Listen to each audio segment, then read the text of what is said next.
Good evening, ladies and gentlemen. The Smithtown Planning Board is now in session.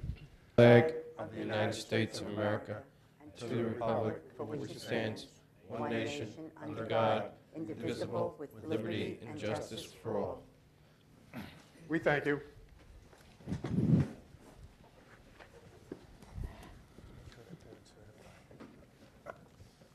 Please. Good evening, Mr. Chairman and members of the board. Mr. Chairman, I'd like to make the board aware that we did have two items on the agenda that the board was going to review this evening. However, both applicants have requested that their applications be adjourned until the following meeting. Therefore, the following items are recommended for adjournment. Part 1, Item 1, number 1127.1, Catherine Estates. Part 2, Item 2, number 2010-10, Edward and Patricia Martella. Item 3, number 2010-09, R&F Management. Item 4, number 2010-06, KVC Holdings. Item 5, number 2010-02, King Cullen Grocery. Item 6, number 2007-01, Gyrodine Company of America. Item 7, number 2007-04, Society of St. Johnland.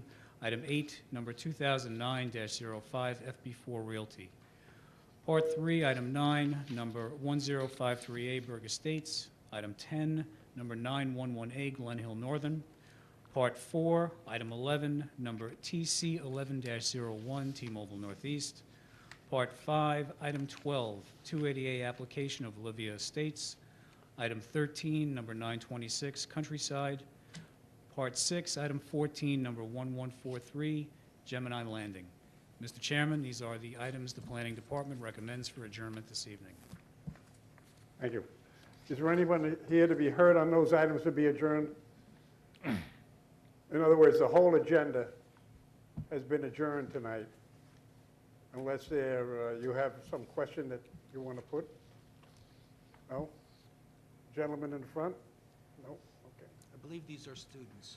All right, a motion there to adjourn all of the above.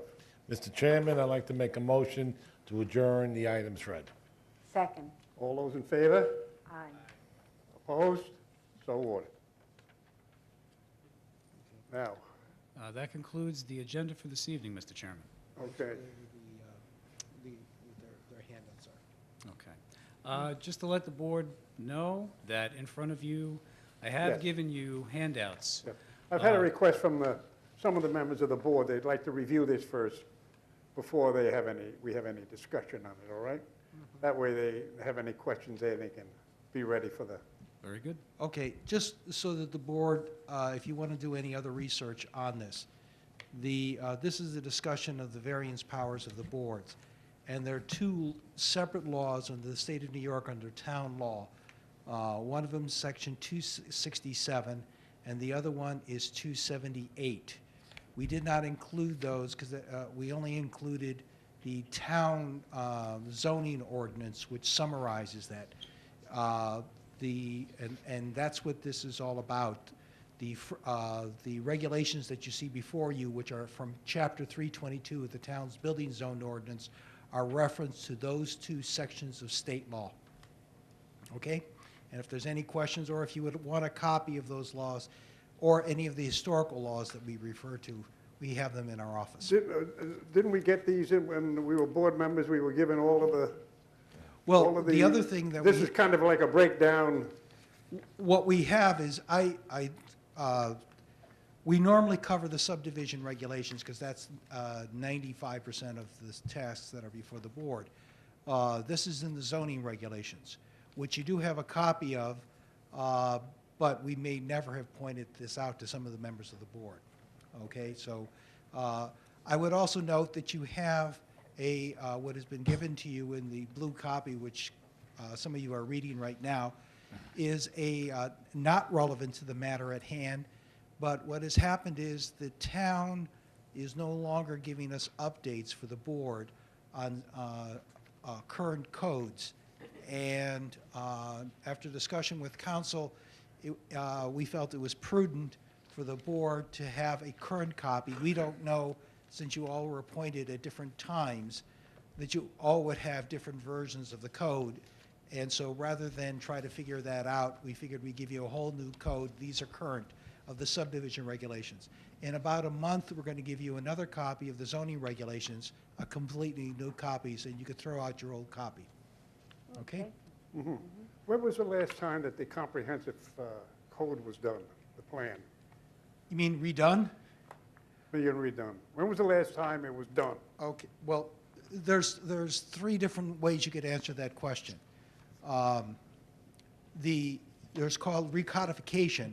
Recodification means a reorganization or just renumbering. In other words, the substance of the code hasn't changed, and that was done in 1990.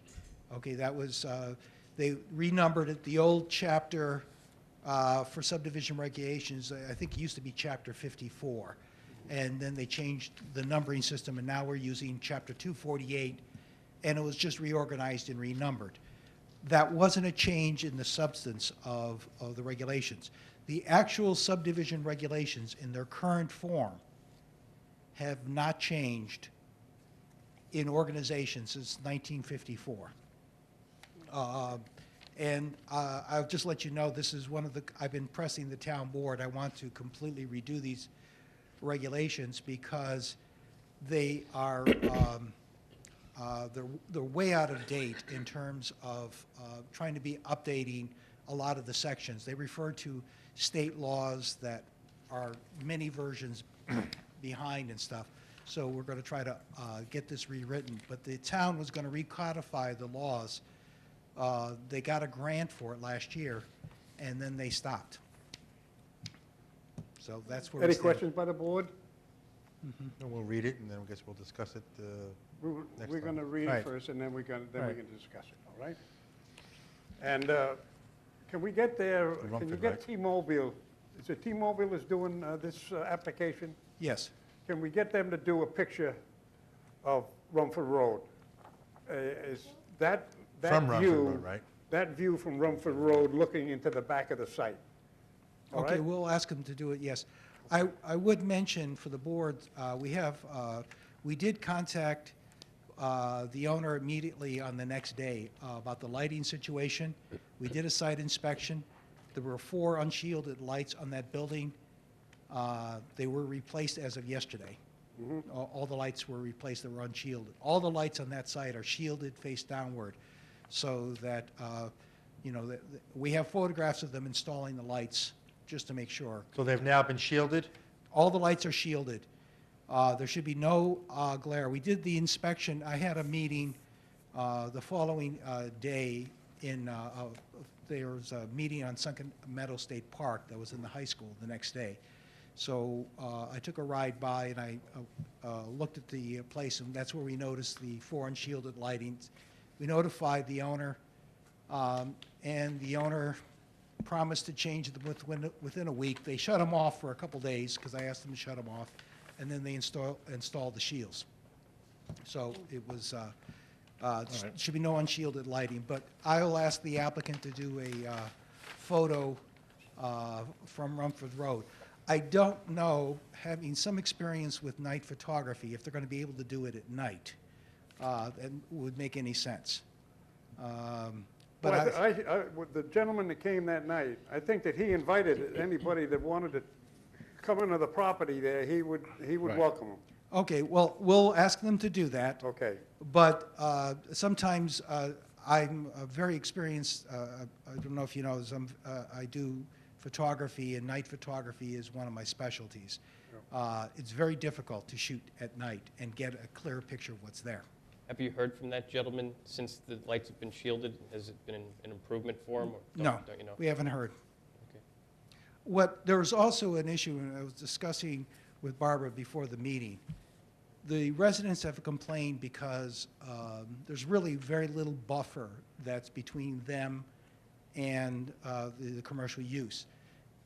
Under the neighborhood business zone, which that is zoned, has the least required buffer of any of the zoning categories of the town, and it only requires a 6-foot buffer. And when the Walbaums was there was no buffer at all. It was an older site, and it was paved up to it. And when we built the CVS, we put in a 6-foot buffer, And I think what has happened, I think the people were hoping for a larger buffer, and we never did that. Can we do that as part of this application, or it's not appropriate? Well, one of the problems is they have a drive-in window that goes around that particular site, and you can only increase the buffer so much on a practical side, as well as the fact that that's their truck loading zone, and you have to allow for trucks to be able to get behind the building. So it's an old-style design. Okay? Any other questions by the board? None?